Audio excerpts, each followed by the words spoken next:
So you put it inside, close it, and then you try to use the steak. It's finished already. So you can open it and get it. Careful, it's hot. Hi kids. We are going to review and play with this, just like home microwave toy, right, Anton?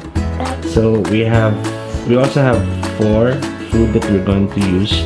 1, 2, 3, And 4. This number 1. Okay, and the this croissant. number 2. The number 2 is the hot dog. Third one is the burger. And third, The fourth one is the chicken. So this is like a real microwave. There's a battery, the back, and it lights up inside and turn it on. Yeah, we'll put the first food inside the microwave. Which one are we gonna put first? the burger. The burger first? Okay.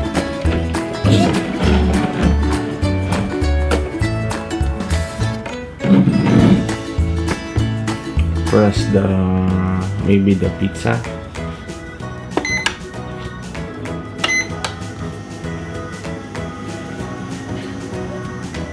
Nice, looks yummy.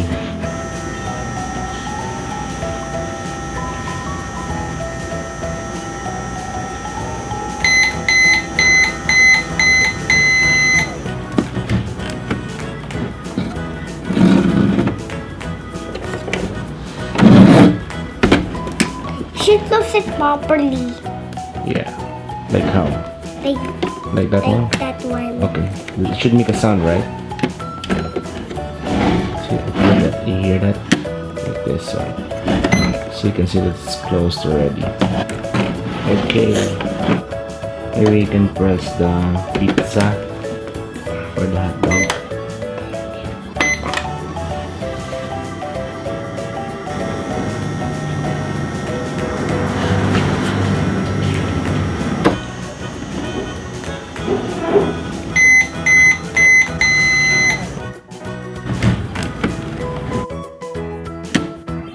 So we're gonna put the third food now, which is the chicken or the croissant.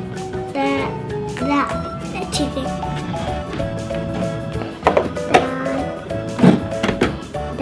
Then what's next? Chicken Chicken. and start.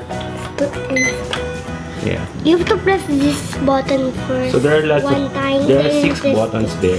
The first one is the chicken. chicken. We Then have the popcorn. The popcorn. And the The pizza. pizza, and we The have tomato. the potato. And a steak.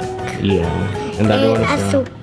And the hot chocolate. hot Right? chocolate. And the big one is the start button, right? Yeah. So I think it's finished already.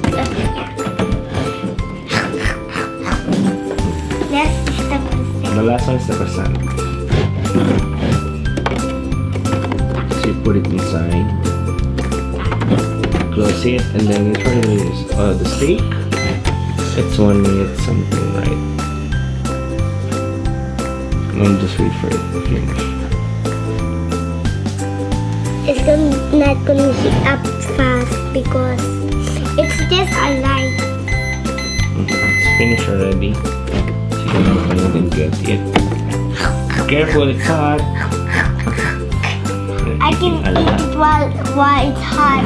So what do you think about this microwave toy? Do you like it? I like it. Thank you for watching. Bye!